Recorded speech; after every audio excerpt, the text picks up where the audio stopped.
Alright everybody, welcome back to another edition of Move to Premium. And in this week's episode we are going to discuss the Cascade effect in UVTA. So what do we mean by that? Quite simply, there are options in UVTA where everything in the market, all the market crops are connected. Everything's interconnected, everything affects everything else. And so with that principle in mind, a really savvy grower can make some important decisions regarding crop movement in the market if they know what they're doing. There's different opportunities and options that come up that arise during the natural flow of the game that allow you to take advantage of this aspect of gameplay. So what we're talking about is, let's say we have a scenario like this one. This person is ready to harvest their radishes. So they harvest the radishes, cultivate and harvest, and they figure out what it costs or what it's going to reap them. Radishes is 3 tokens.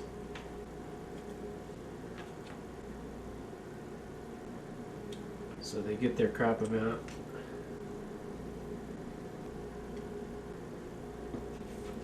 And they flip over their field just like normal.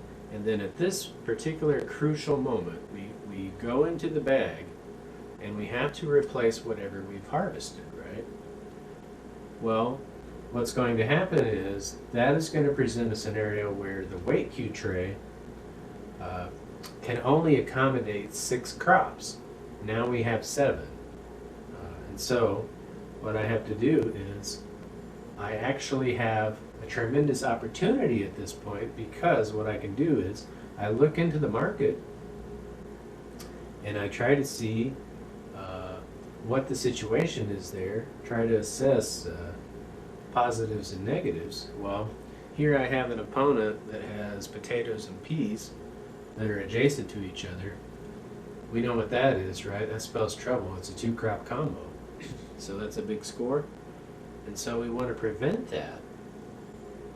So then we try to figure out what can we do to move stuff in the market. We've noticed that they don't have fender doodles on either peas or potatoes, so those are a likely item that we can move. And so, alright, so we're figuring out how can we disrupt this 2-crop combo. Well, if we take a look at what's in the tray, we have this extra crop, and then we're trying to figure out what can we pull from this tray so that we mess them up.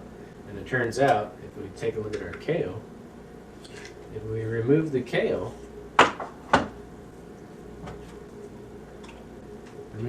put it in the discard pile, well, that means there's 1 less in the item, right? Or 1 less in the game. And so we're going to move the kale, and then that disrupts the peas. And so, the interconnectedness of the crop elements in UVTA are something you can use to your advantage, especially as opponents start filling up the crop or the market with their own fender doodles and even the undercut crop. Don't forget you can bump that up and down, take some tokens off of it.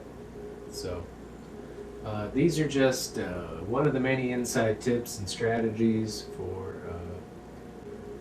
what you can bring to the table in a nice game of UVTA. So until next time, everybody, keep on playing.